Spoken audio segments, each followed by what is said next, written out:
Hare Krishna. Let us understand Bhagavad Gita as it is, written by His Divine Grace A.C. Bhaktivedanta Swami Srila Prabhupada.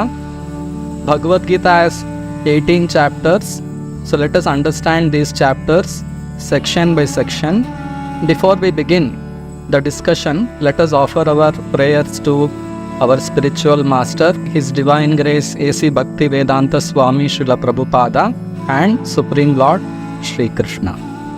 Namo Om Vishnu Padaya Krishna Prishthaya Bhutale Srimate Bhaktivedanta Swamin Niti Namine Namaste Saraswate Deve Gauravani Pracharine Nirvishesha Shunyavadi Paschatya Deshatarine Jai Shri Krishna Chaitanya Prabhu Nityananda Shri Advaita Gadadhara Shri Vasadi Gaura Bhakta Vrinda Hare Krishna Krishna Krishna Hare Hare Hare Rama Rama Rama Hare Hare Om Namo Bhagavate Vasudevaya Om Namo Bhagavate Vasudevaya Om Namo Bhagavate Vasudevaya. Today we will be understanding the first section of the 7th chapter of Bhagavad Gita.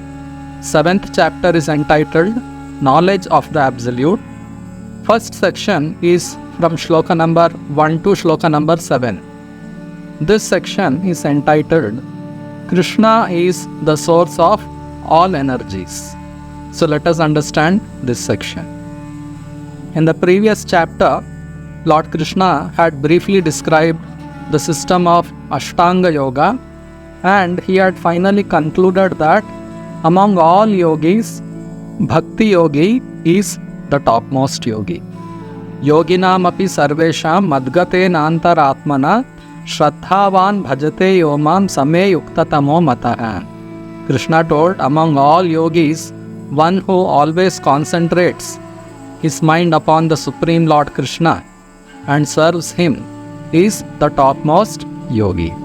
So let us understand in this chapter what Krishna describes. So Krishna says, Shri Bhagavanu Vacha Maya Sakta Manaf Partha Yogam Yunjan Madashrayah Asamshayam Samagram Mam Yatha Jnasyasi Tashrunu. Now here, O son of Pritha, Arjuna, how by practicing yoga in full consciousness of me, with mind attached to me, you can know me in full, free from doubt. So here Krishna is describing that by practicing yoga in full consciousness of Krishna, with mind completely attached to Krishna, one can understand everything in full. So it is said in the scriptures, Yasmin Vijñate Sarvam Evam Vijñatam Bhavanti. If we understand Krishna, we can understand everything. The yogis who practice Ashtanga Yoga, they meditate on the Paramatma form of the Lord in the heart. This Paramatma in the heart of every living being is one of the expansions of Lord Krishna. So if we understand Krishna, we can understand Krishna's expansions. How Lord Krishna has expanded everywhere in his various incarnations is also understood by a devotee of Krishna. And those who are impersonalists, those who want to merge into the Brahma Jyoti, they are actually understanding only Krishna's personal bodily effulgence. So those who know Krishna, they know Krishna's bodily effulgence, they know Krishna's expansions. Therefore, by knowing Krishna, we can understand everything about Krishna in full. So Krishna is now further explaining about himself. So Krishna says, Jnanam te hamsa vijnanam idam vakshyamya sheshataha yajñatva neha bhuyo nyajñatavyam avashishyate. I shall now declare unto you in full this knowledge, both phenomenal and nominal, by knowing which there shall remain nothing further to be known. So, behind the whole creation, there is the Supreme Spirit, the Supreme Lord Himself. So, Krishna is now going to describe how He is behind everything. So let us understand. So Krishna says, Manushyanam sahasreshu kaschid yatati siddhaye yatatam api siddhanam kaschin mam vetti tatvataha. Out of many thousands among men, one may endeavor for perfection. And of those who have achieved perfection, hardly one knows me in truth. So here Krishna is clearly describing, to understand Krishna clearly in truth is very, very rare. There are many people, mostly people in this world, they are involved in materialistic activities of eating, sleeping, mating, defending. People are working hard just for maintaining their bodies and for achieving bodily pleasures. Among millions and millions of such common men, some people want to understand more about spiritual nature. They want to understand about God. So they try for achieving perfection by controlling their mind and controlling their senses. And most of them are impersonalists. They think that God is some supreme power, and they try to meditate and try to understand the impersonal feature of the Lord.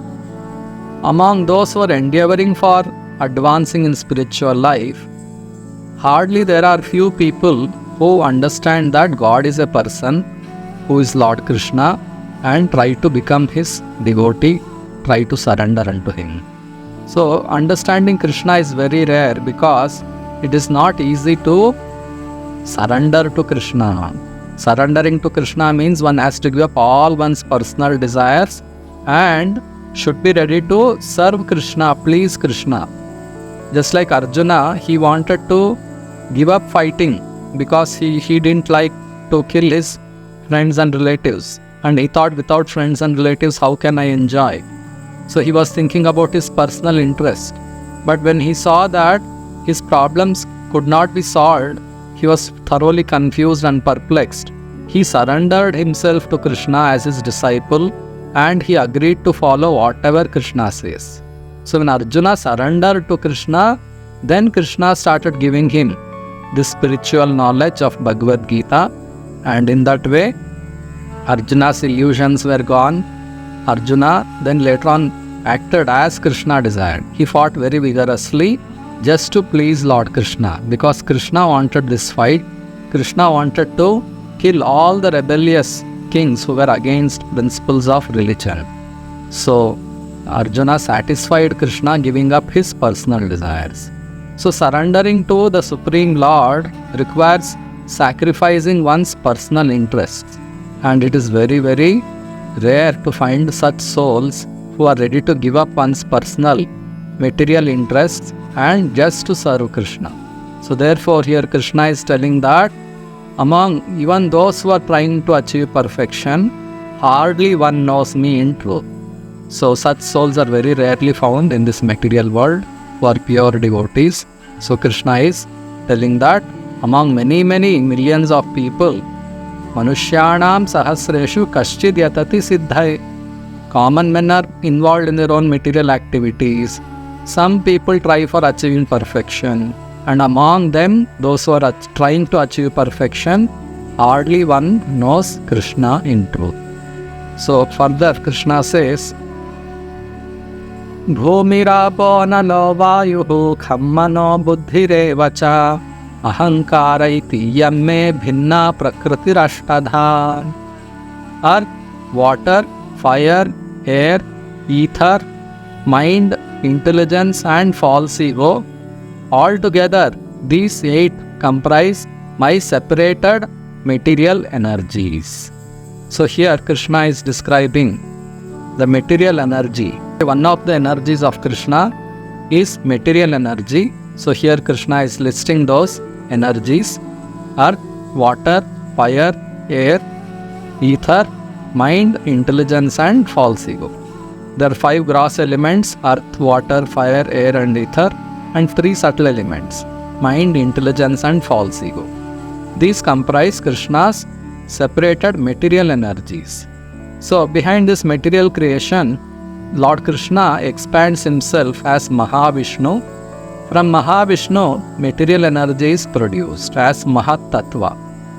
And further, when Mahavishnu exhales innumerable universes from his nostrils and skin pores, he expands himself into each and every universe and creates diversity in every universe.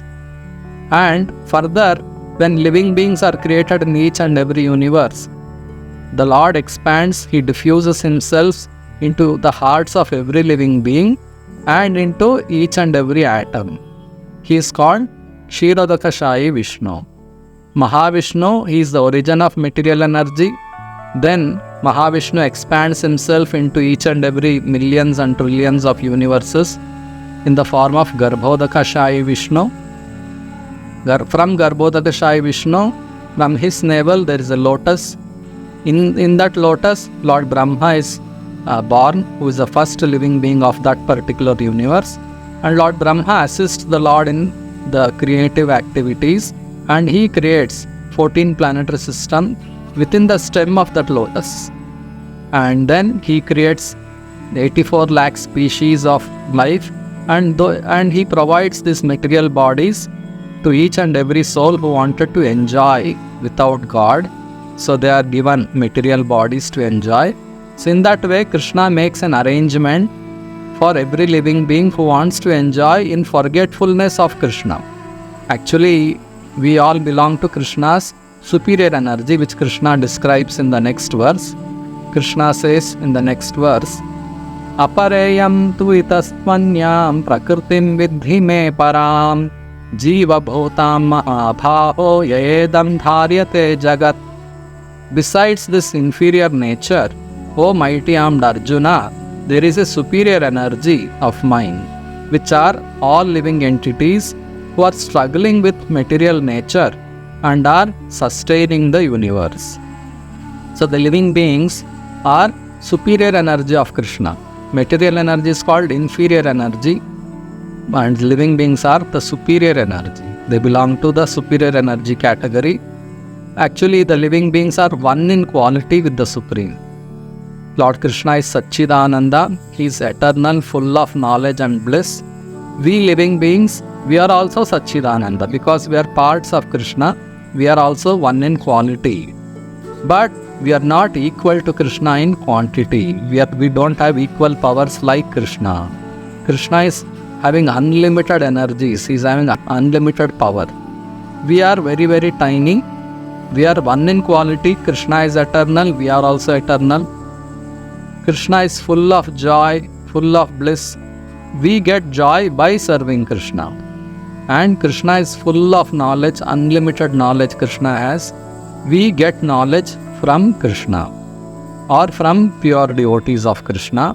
So, we are one in quality with Krishna. We can live with Krishna as his loving servants and enjoy with Krishna. But we are not equal to Krishna. We don't have that capacity to become equal to Krishna at any point of time. Sometimes people think that by meditation and by tapasya we can become equal to God or one with God. All this is not possible because the source of everything, Krishna, is only one. And we are all his energies. So energy is always energy. Energetic is one God who has all energies. So that's the difference between living being and the Supreme Lord. It is said in the Upanishads, Nityo nityanam chetanas chetananam eko bahunam yo vidadhati kaman. Nityo nityanam, we are all eternals, plural eternals. Krishna is the chief eternal. Chetanas chetananam, we are all conscious living beings. Krishna is supremely conscious. He has expanded himself in each and every living being's heart. Krishna is situated and he is present in each and every atom. Andantarastha paramanu chayantarastham. Just like this material body develops only because of the presence of the soul in the body. When the soul leaves the body doesn't develop any further. In the same way, this whole universe has developed because of the presence of Lord Vishnu. Without Vishnu's presence, this material energy, this material universe, and so many phenomena that's happening in this world, sun is rising, sun is setting, wind is blowing, seasons are changing, And when we mix chemicals, there are chemical reactions.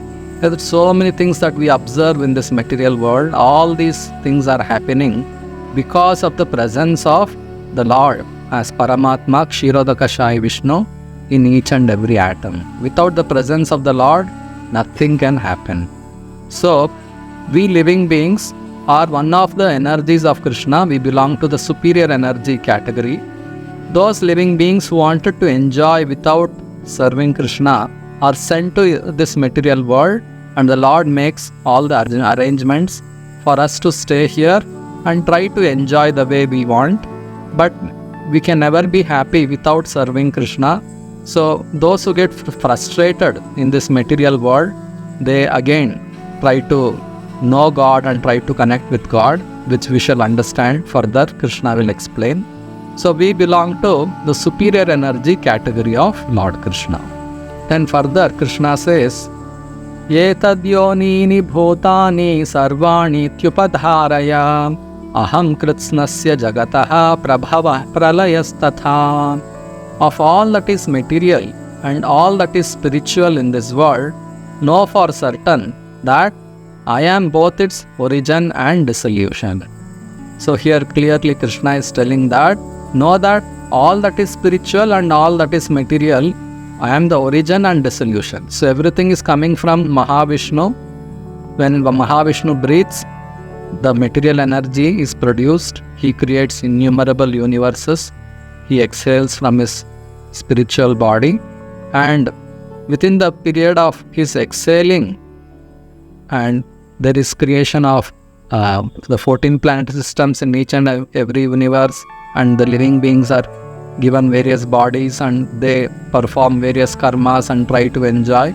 And when Mahavishnu inhales, everything is destroyed and again enters into his spiritual body.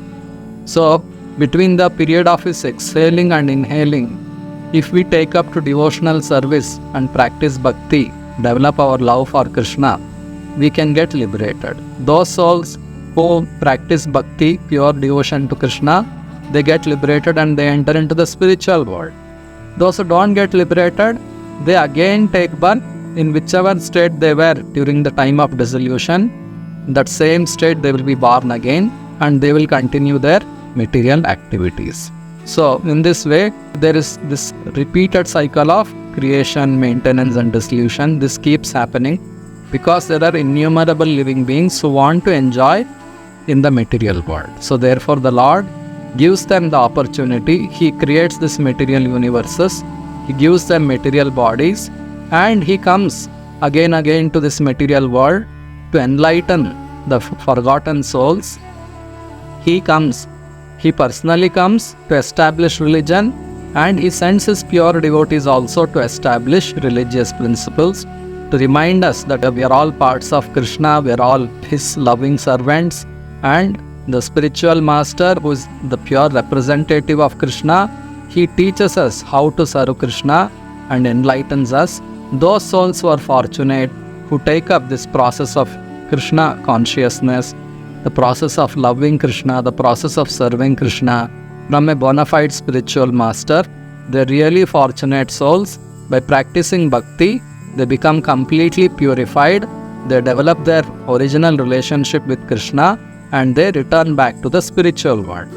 Others, those who don't take up to bhakti, they will live in this material world, and according to the laws of karma, they will be getting different material bodies, and according to their punya karmas, they will be getting some material pleasures, and according to papa karmas, they get some material distress. So these things will be going on. So Krishna is clearly telling that He is the origin of everything that is existing, and He is the cause of the dissolution as well. So Krishna says, Mattaha parataram nanyat kinchidasti dhananjaya mai sarvam idam protam sutre manigana iva. O conqueror of wealth, Arjuna, there is no truth superior to me.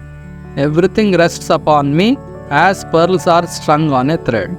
So with a nice example, Krishna is explaining that everything rests upon Krishna, everything rests upon His energies.